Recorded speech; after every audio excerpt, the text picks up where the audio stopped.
आज आप लोगों से एक बात पूछें, सब उत्तर दोगे क्या? बोलो बोलो, जम के बोलो, जो दोगे। रुक्मणी जी का विवाह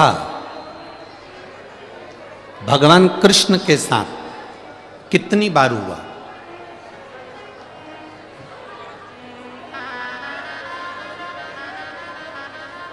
जल्दी जल्दी उत्तर दो।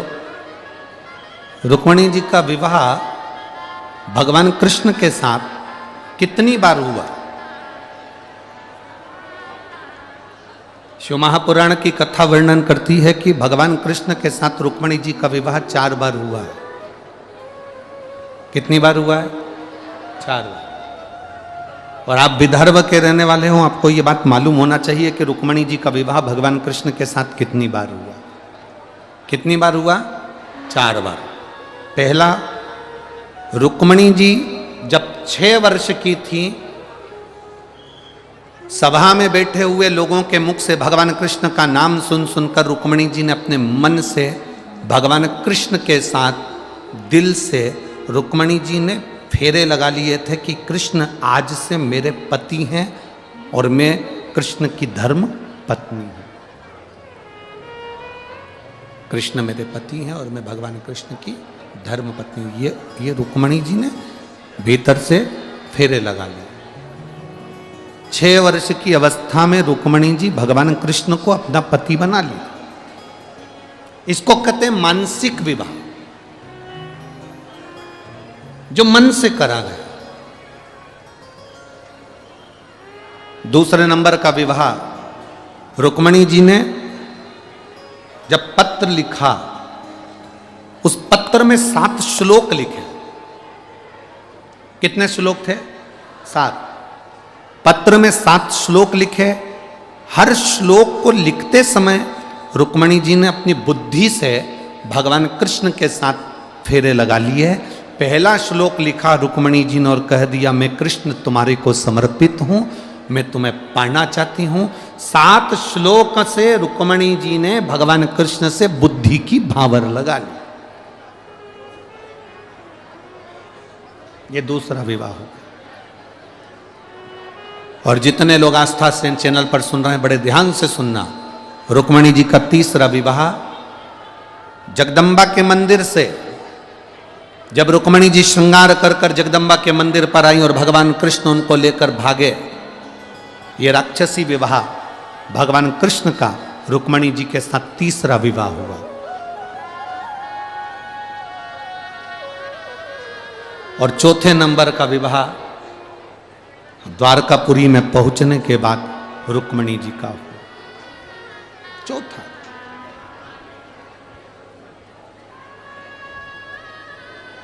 अर्थात रुक्मणी जी का चरित्र कह रहा है, रुक्मणी जी का संवाद कर रहा है कि बचपन रुक्मणी जी ने भगवान को दे दिया, जवानी रुक्मणी जी ने भगवान को दे दी, अधेड़ी रुक्मणी जी ने भगवान को दे दी, और वृद्धावस्था रुक्मणी जी ने भगवान को दे दी। 4 विवाह से मतलब है कि बचपन, जवानी, अधेड़ी और बुढ़ापा चारों की चारों भगवान कृष्ण के भरोसे पर छोड़ दिया। और बचपन खेल में खोया, जवानी नींद भर सोया, बुढ़ापा देख कर रोया, सिराने मौत हंसती है। बचपन गया, जवानी गई भोग विलास में, अधेड़ी चली गई कमाने में, केवल एक बुढ़ापा बचा है। और वो भी अंतिम समय में कैसे भजन हो पाएगा? इस व्यासपीठ से पहले भी निवेदन कर, आज फिर आप लोगों से निवेदन करते हैं, फिर प्रार्थना करते हैं। एक भिखारी तुम्हारे दरवाजे पर मांगने आता है, मांगता है, तुम्हारे दरवाजे के बाहर जाकर रोटी पेट भर कर खाता। बोलो, खाता है कि नहीं खाता? तुम दिन रात मेहनत करते हो, दिन रात दुकान पर काम करते हो, दिन रात फैक्ट्री में लगे रहते हो, दिन रात कमाने में लगे रहते हो, उसके बाद भी तुम समय पर भोजन नहीं कर पाते, पर भिखारी भीख मांगने के बाद भी समय पर भोजन कर लेता है, पर अच्छे अच्छा सेठ भी समय पर भोजन नहीं कर पाता है।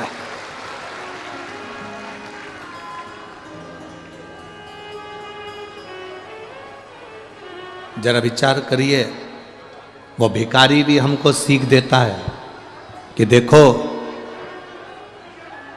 मेरी जिंदगी में कितना दुख है, मेरी जिंदगी में कितना गम है, मेरी जिंदगी में कितनी तकलीफ है, उसके बाद भी मैं भरपेट भोजन कर रहा हूं। व्यक्ति कमाने में इतना लगा रहता है कि भोजन को त्याग देता है तो शुगर की बीमारी हो जाती। शुगर की बीमारी कभी किसी डॉक्टर से पूछना कि शुगर की बीमारी होती क्यों है? केवल भूखे रहने से, समय पर भोजन ना करने से आपकी शुगर ऊंची नीची होती रहती है। कभी डॉक्टर से पूछना बीपी की बीमारी क्यों होती है? समय पर ना खाना, ना जागना, ना सोना।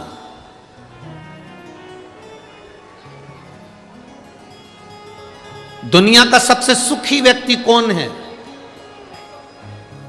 दुनिया का सबसे बड़ा करोड़पति कौन है? दुनिया का सबसे बड़ा सेठ कौन है?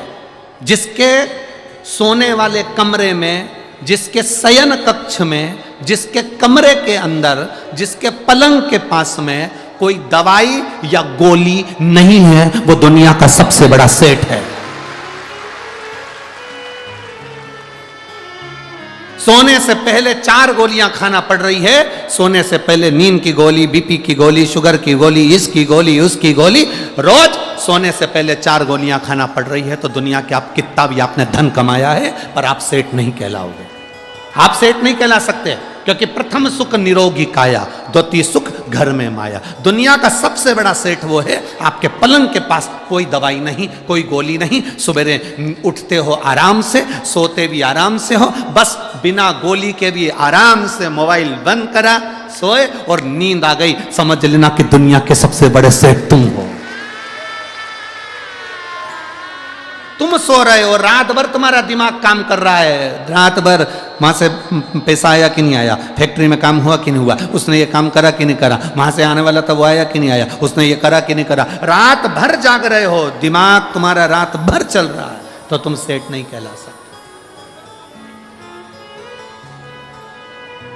फुल एंजॉय की जिंदगी जियो रे भाई। कोई भरोसा नहीं है कि अगला जन्म तुम्हारा कौन सा होगा और हमारा कौन सा होगा, किसको मालूम। फुल एंजॉय की जिंदगी जियो। भगवान ने जो दिया है उसको इतने खुश होकर जियो। अगर कम मिला, कम में जिंदगी अच्छी जियो, ज्यादा मिला, ज्यादा में जिंदगी अच्छी जियो। जैसा मिला, एक 10,000 रुपये महीना कमाने वाला भी अपनी पत्नी को रोज घुमाने चले जाता है। 10,000 रुपये कमाने वाला भी अपने पत्नी और बच्चों के साथ खिलखिला के हंस लेता है। और 1 करोड़ रुपए कमाने वाला भी दिन भर मुसद्दी लाल जैसा बैठा रहता। काय की जिंदगी जीना पे?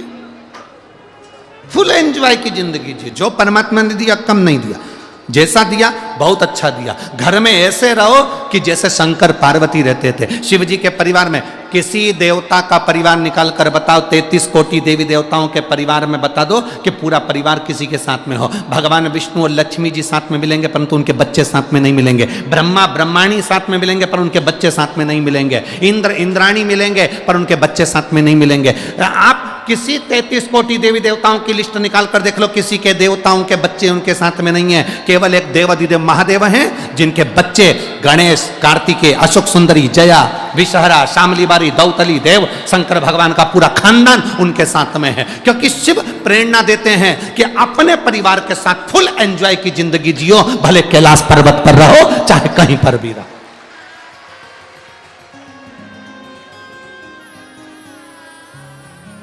ये शिव प्रेरणा दे रहे हैं कि अपने जीवन को कितना खुश जीना, अपने को अपना जीवन कितना आनंदमय जीना, अपने को अपना जीवन कितना आनंदमय बनाना, ये अपने ऊपर निर्भर करता है। 6 वर्ष की अवस्था माता रुक्मणी जी की मात्र 6 वर्ष की अवस्था, और 6 वर्ष की अवस्था में माता रुक्मणी जी ने भगवान कृष्ण को अपना पति मान लिया था।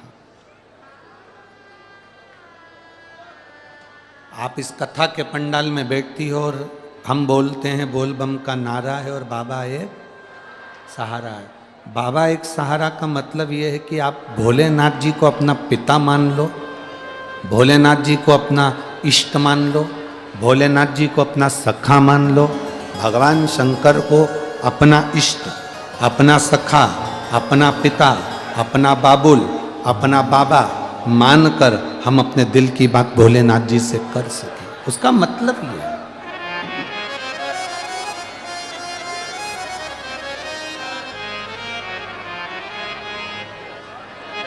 शिव कथा कह रहे, भगवान शंकर का संवाद कर, एक संबंध आप परमात्मा से जोड़ो, एक संबंध।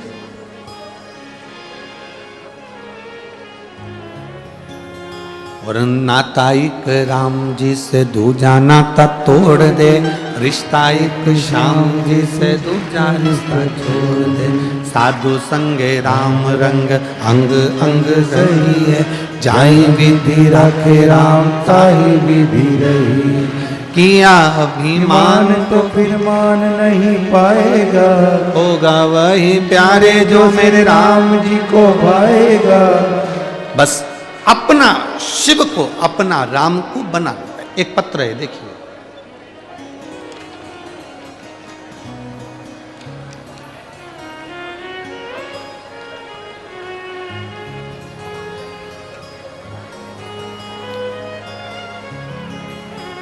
मिसो रोनाली परेश राउत, यशोदा नगर, अंबा नगरी, अमरावती की रहवासी हूँ। मेरा मोबाइल नंबर ये है। कहीं बैठी हैं? आप ही हैं? नहीं, एलईडी बंद हो गई हैं। एलईडियाँ चालू करिए सारी। एलईडी वाले एलईडी चालू करें सब जगह की। मैं सो रोनाली परेश राउत, यशोदा नगर, अंबा नगरी, अमरावती की रहने वाली हूँ। मेरा मोबाइल नंबर ये। कहीं बैठी हो तो हाथ हिला सकती हैं। कहीं बैठी हो तो हाथ हिला सकती हैं। गुरुदेव, मैं बाबा का क्या वर्णन करूं। मेरा तो परमात्मा पे से विश्वास उठ गया था, क्योंकि मेरे यहाँ 10 साल हो गए थे और मुझे संतान का सुख नहीं था। ऐसा कौन सा इलाज जो मैंने नहीं करवाया, ऐसी कौन सी जगह जहां मैं नहीं गई। मैंने बच्चे की आस भी छोड़ दी थी, क्योंकि 1 साल 2 साल धीरे धीरे 5 साल 8 साल 9 साल 10 साल निकल जाए तो कहां संतान का सुख होता है। किसी के यहाँ कोई फंक्शन में जाती थी तो बड़ा मन दुखता था कि किसी के यहाँ जाओ और अपना मुंह उतरा रहे, अच्छी बात नहीं, क्योंकि सबके बच्चों को देखती, मेरी खुद की कोई औलाद नहीं थी। 10 साल निकल गए। 2022 में मेरी पड़ोसन के कहने पर मैंने आस्था चैनल पर पहली बार शिव महापुराण की कथा सुनी। और कथा आप कहते हो आसन लगाकर जो सुनता है, बाबा उसकी झोली जरूर भरता है। मैंने टीवी के सामने ही आसन लगाकर शिव महापुराण की कथा को श्रवण करा, सफेद आंकड़े की जड़ का प्रयोग करा, पशुपति व्रत प्रारंभ करा। गुरुदेव, करता करे ना कर सके, शिव करे सो होए, 3 लोक नो खंड में मेरे शिव से बड़ा ना कोई। आपने बहुत अच्छी लाइन लिखी है। जहां भी बैठे हो आपको बहुत बहुत साधुवाद। गुरुदेव, कुछ समय के बाद फिर मेरी तबीयत खराब हुई। तबीयत खराब हुई, हम घर का इलाज करते रहे, स्वास्थ्य ठीक करते रहे, पर बाबा तो बाबा है। पशुपति व्रत करती रही और मेरा स्वास्थ्य बेकार चलता रहा। पर गुरुजी ऐसी कृपा हुई, जब तबीयत ज्यादा ही खराब हुई तब हॉस्पिटल दिखाया तो मालूम पड़ा कि मेरे बाबा ने मेरा गर्भ ठहरा दिया, मेरे गर्भ ठहर गया। पर दुख एक था, जांच करने पे मालूम पड़ा कि बच्चे की धड़कन नहीं आई है। जब बच्चे की धड़कन नहीं आई, सोनोग्राफी फिर करवाई।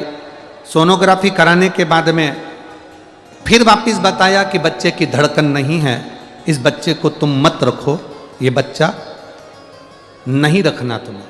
पर मेरे 10 साल के बाद तो गर्भ ठहरा था गुरुदेव। मैंने उस बच्चे को रखा। धीरे धीरे करते करते जब जब सोनोग्राफी कराने जाते थे तब तब डर लगता, जाने का मन नहीं करता, तो कई सोनोग्राफी तो मैंने कराई नहीं। अब धीरे धीरे धीरे धीरे करते करते 7 महीने हो गए तो एक सोनोग्राफी और कराने का मन, डॉक्टर कहते रहे कराओ, तब सोनोग्राफी कराई। पर उससे पहले मैंने पूरे 6 महीने बाबा पर चढ़ा हुआ जल पिया और बेलपत्र खाई। बाबा की कृपा का मैं क्या गुणगान करूं गुरुदेव।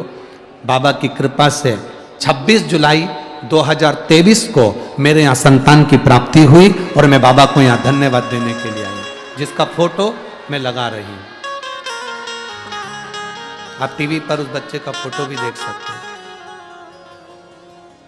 शिव तत्व, औघड़ी, शंभु, शंकर, त्रिकालदर्शी, कैलाशी, अविनाशी, शिव तत्व ऐसा ही होता।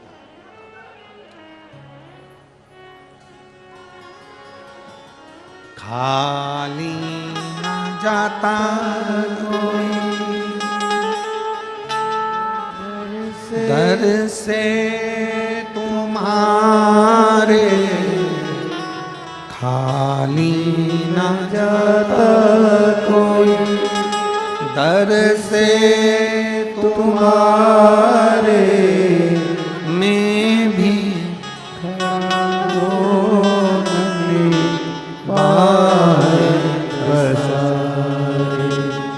अपने हृदय से लगा लो गिरा जा रहा हो, उठा लो भोले अपने दर से, अब तो न तारो गिरी जा रही हो, उठा लो। शिव कथा कर रही है। रुक्मणी जी ने 4 बार भगवान कृष्ण से विवाह कर लिया। पहला, अब आपको बताना है 4 बार के विवाह। पहला 6 वर्ष की अवस्था में, दूसरा बोलते जाओ जब पत्र लिखा तब, तीसरा जब भगवान कृष्ण रुक्मणी जी को हाथ पकड़कर गोदी में उठाकर रथ पर बिठाकर द्वारका ले गए तब, और चौथा द्वारकापुरी में पहुंचने के बाद। 4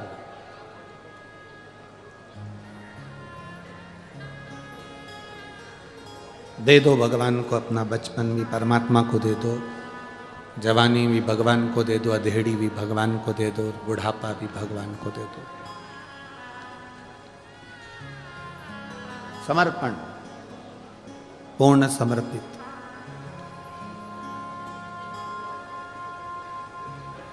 एक दिन रुक्मणी जी 6 वर्ष की अवस्था में रुक्मणी जी ने जो भगवान कृष्ण को अपना बना लिया, आज पिता विदर्भराज भीष्मक जी से कहकर रुक्मणी जी ने पिताजी से कहा, पिताजी मेरे दादा परदादा शिव की भक्ति में डूबे रहे हैं,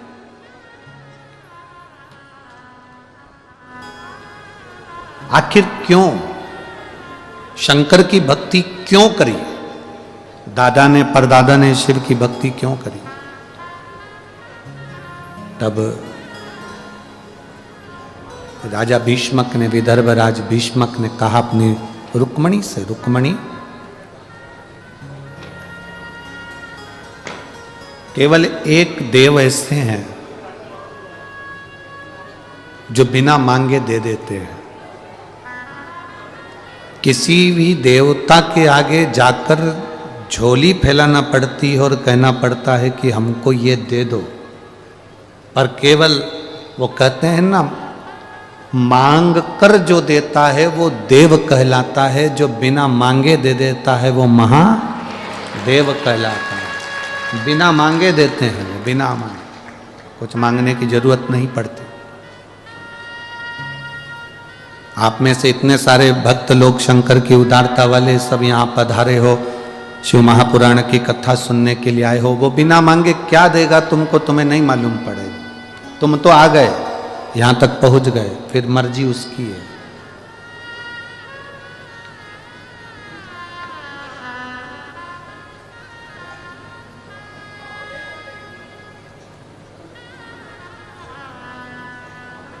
फिर उसकी मर्जी, वो क्या देगा क्या नहीं देगा, ये उसके ऊपर निर्भर करता है।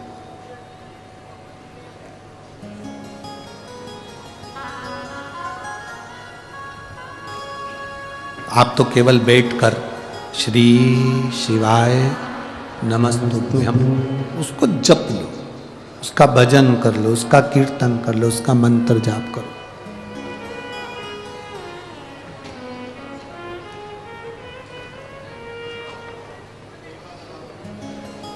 माननीय विधायक जी आज कह रहे थे, श्री रवि जी राणा जी, कि गुरुदेव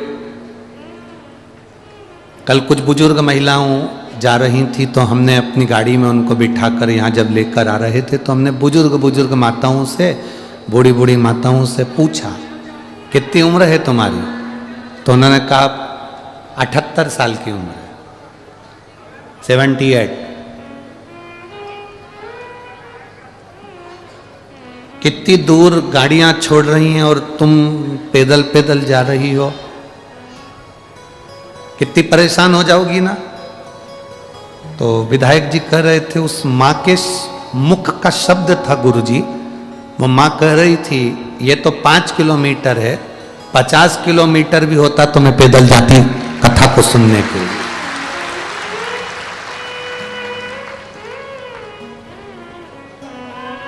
माननीय विधायक महोदय रवि जी राणा जी कह रहे थे, उसके चेहरे का तेज कह रहा था गुरुदेव कि उसके अंदर कितना बल है शिव के प्रति, कितना बल।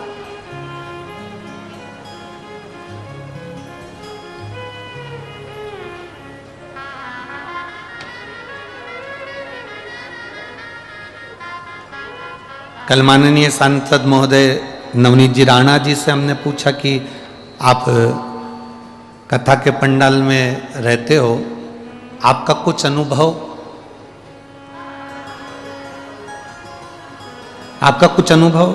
माननीय सांसद महोदय श्रीमती नवनीत जी राणा जी कह रही थी कि गुरुजी 2 दिन से मैं भोजनशाला में जब भोजन बनाने के लिए जाती हूँ, रोटी बनाने के लिए सबके साथ बैठकर जब रोटी बनाती हूँ, उस समय पर ऐसा महसूस होता है कि वो रोटी किसी व्यक्ति के लिए नहीं बन रही है, वो रोटी स्वयं देवाधिदेव महादेव के लिए बन रही है। ये अनुभव है भीतर का, ये भीतर का अनुभव।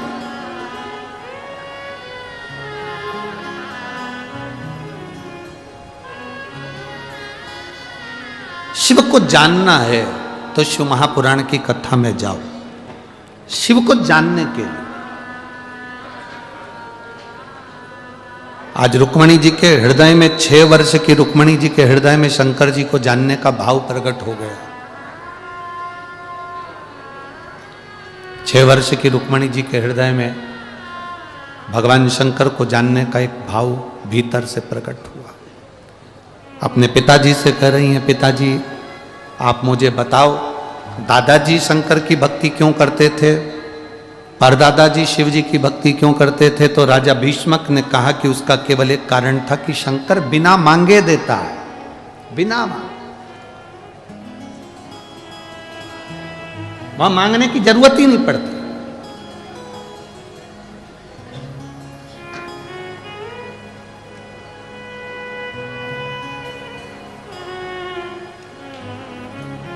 पीछे की एलईडियां चालू करवाइए उस वाले पंडालों की, और पीछे की आवाज भी बढ़ाइए। शिव बिना मांगे दे देने वाला। भगवान शंकर के दरवाजे पर जाकर मांगना नहीं पड़ता, वो स्वयं दे देता, स्वयं।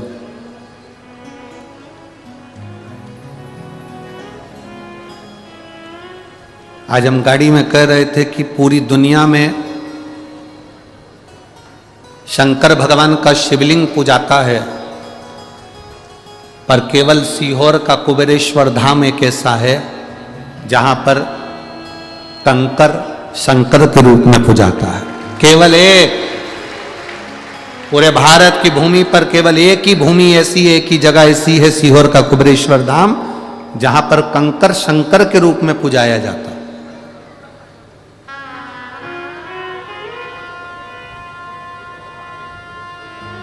शिव तत्व को जानने का मौका मिला है हमको, हमें शिव को पहचानने का मौका मिला।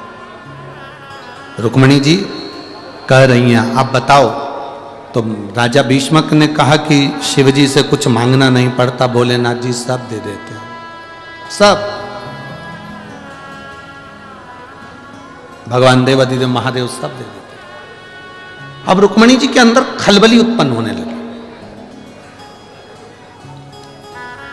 रुक्मिणी जी के भीतर एक शिव जी से मिलने की और भगवान कृष्ण को पाने की एक भीतर से उमंग जागृत हो गई।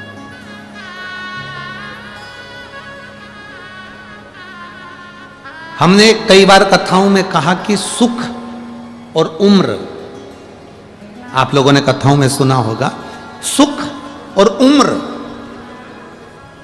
इन दोनों की हमेशा दुश्मनी रही है, इन दोनों की आपस में बनी नहीं। किस किस चीज की नहीं बनी? बोलो बोलो, जम के बोलो जरा। सुख और उम्र, उम्र मतलब हमारी आयु, उम्र, इन दोनों की कभी नहीं बनी। आपस में इन दोनों का झगड़ा है, इन दोनों की अंटी रहती है, हमेशा दुश्मनी रहती है। किस किस चीज की? बोलते जाओ, जम के बोलो जरा। सुख और उम्र। जब सुख आता है तब उम्र चली जाती है, जब उम्र रहती है तब तक सुख पकड़ने की कोशिश करते हैं। अब मिलेगा, बहू आएगी सुख मिलेगा, गरम रोटी देगी सुख मिलेगा। हम सुख को पाने का प्रयास करते हैं और गरम रोटी तो नहीं मिलती, पर गरम गरम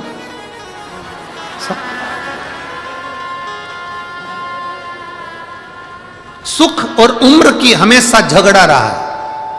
सुख और उम्र का कभी नहीं बना, सुख और उम्र में आपस में कभी संबंध अच्छे नहीं रहे। जब व्यक्ति की उम्र निकलती है तब उससे सुख मिलना प्रारंभ होता है, और वो थोड़ा सा समय 30, 35, 20, 25, 30 साल पूरी जिंदगी संघर्ष में निकल गई, सुख पाने में निकल गई, पूरी जिंदगी कमाने में निकल गई, और सुख का समय जब आया तो मालूम पड़े सीता। सुख और उम्र दोनों विपरीत है, दोनों।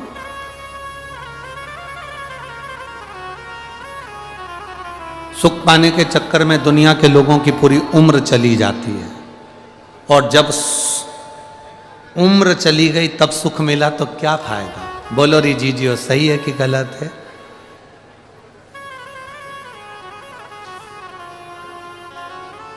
शादी करके नए नए आए थे,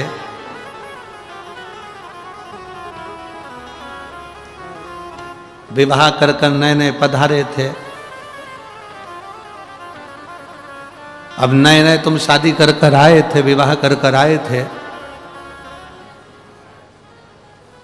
तो जरा विचार करिएगा,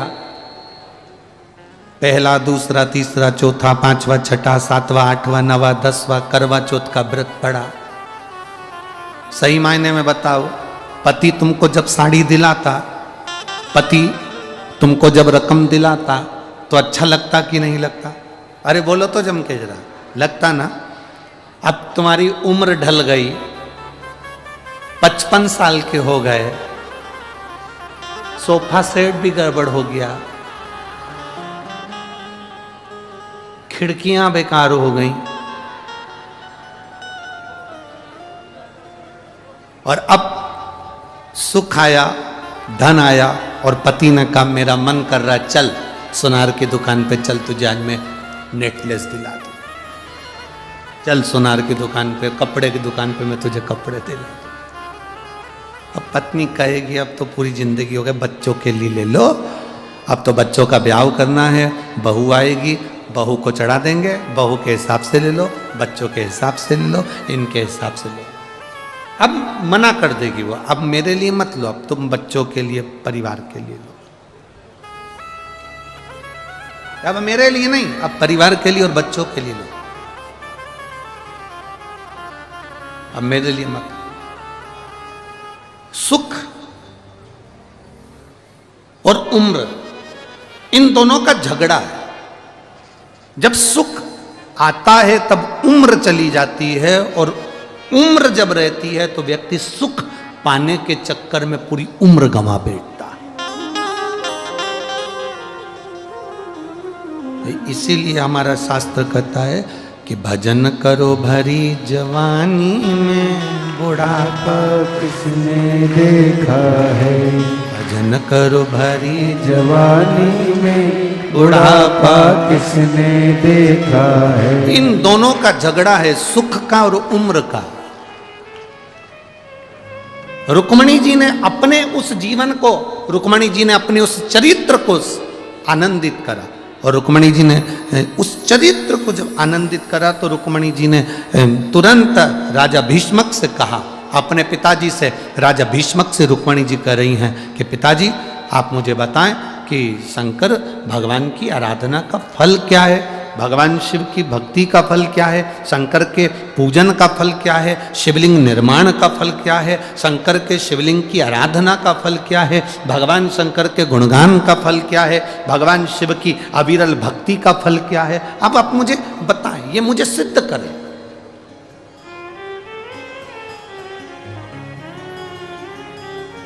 राजा भीष्मक ने कहा, रुक्मणी, शिव की अविरल भक्ति वो भक्ति है जिसमें मांगने के लिए आपको हाथ नहीं फैलाना पड़ेगा।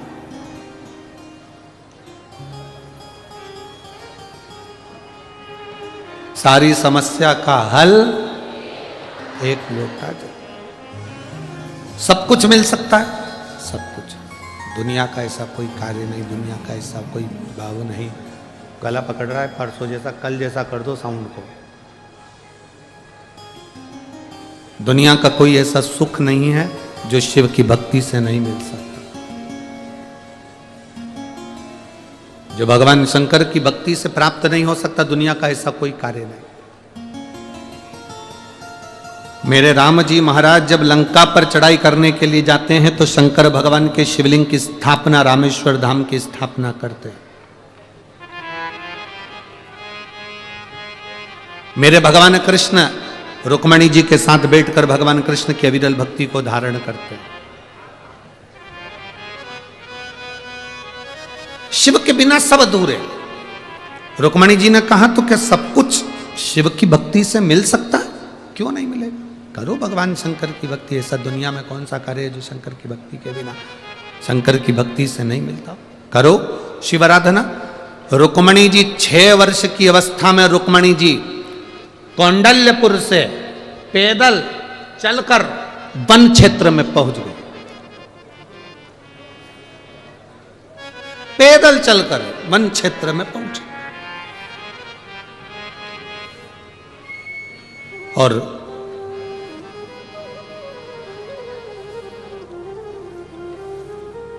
आज रुक्मणी जी ने विचार कर लिया कि अब तो मुझे शंकर के शिवलिंग की आराधना करना है, पूजन करना है। स्कंद पुराण में विदर्भ के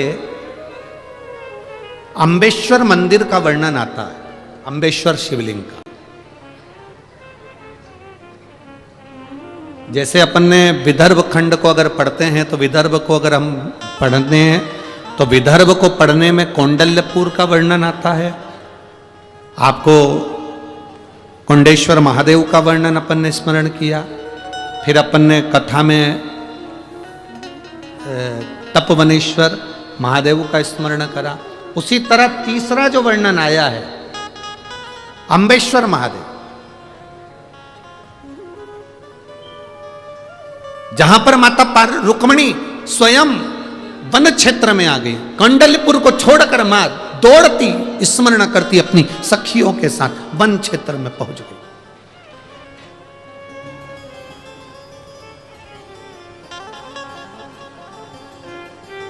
और उस वन क्षेत्र में गुफा के अंदर एक भूमि पर बैठ गई।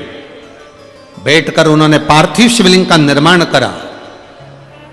नेत्र बंद कर कर केवल पार्थिव शिवलिंग का निर्माण करा। ना उस पे जल चढ़ाया, ना बेलपत्र चढ़ाई, ना फूल चढ़ाया, ना दूध चढ़ाया, ना कोई फल चढ़ाया।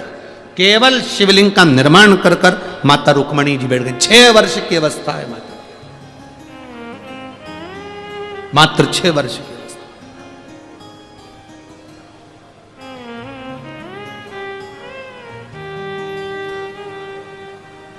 गुफाओं का मार्ग, वन क्षेत्र पूर्ण तरह से वन में ढका हुआ, भयंकर हिंसक पशु पक्षी, और मां बैठी है रुक्मिणी 6 वर्ष की अवस्था। जैसे माता पार्वती जी ने तप किया था शिव जी को प्राप्त करने के लिए, रुक्मिणी जी ने तप किया भगवान कृष्ण को प्राप्त करने के लिए, और वो भी शंकर का तप किया, शिव का।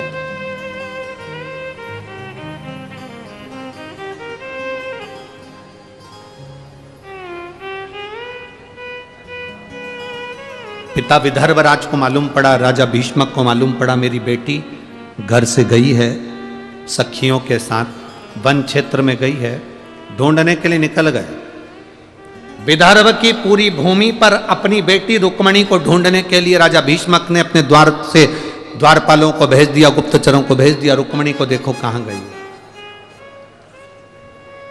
रुक्मिणी गई कहां है जरा पता करो, देख कर आओ। पूरा विदर्भ छाना। विदर्भ के जहां विराम हो रहा था उस स्थान पर, वो कहते हैं भूमि का स्मरण अगर करेंगे अम्बेश्वर महादेव का, तो मोर्शी के पास में सालबर्डी,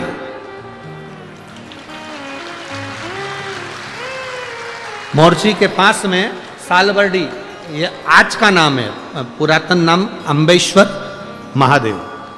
पुराना अगर स्मरण करेंगे तो वहाँ मोर्शी के, मोर्शी में ही पड़ेगा ना, मोर्शी के अंतर्गत ही आएगा। और जहाँ सालबर्डी आप लोग कहते हो, छोटा महादेव कहते हो, बड़ा महादेव कहते हो, जो भी कहते हो आपकी भाषा में, पर हमारी भाषा में अम्बेश्वर महादेव। जिस कथा का नाम माननीय सांसद महोदय नवनीत जी राणा जी ने, श्री रवि जी राणा जी ने इस कथा का जो नाम लिया, अम्बेश्वर अम्बा शिव महापुराण की कथा, इनका मूल लक्ष्य था कि पूरे विदर्भ क्षेत्र में, पूरे विदर्भ क्षेत्र में जो हमारे स्कंद पुराण में और हमारे शास्त्रों में जिन जिन शंकर के मंदिरों का, जो अम्बा महारानी का, और जो भगवान की अविरल भक्ति, जो विदर्भ राज भगवान शिव की भक्ति करे हैं, ऐसी मूल कथाओं का उद्देश्य रहे। और मैं माननीय नवनीत जी राणा जी को धन्यवाद दूंगा, रवि जी राणा जी को धन्यवाद दूंगा कि ये केवल तपवनेश्वर, कौंडेश्वर, अंबा मां, कौंडल्यपुर या मोर्शी के श्री अम्बेश्वर महादेव, ये केवल यहीं तक सीमित नहीं है। हमारे बीच में अयोध्या से, अवध भूमि से मेरे रामलला अयोध्या की, मेरे रामलला अयोध्या के जिस टेंट में रहते थे, उस टेंट में पूरा जीवन जिन्होंने रामलला की सेवा में और उनकी आराधना में, पूजन में लगाया, ऐसे परम पूज्य संत शिरोमणि पधारे हैं। एक बार जोरदार ताली बजाकर उनका स्वागत।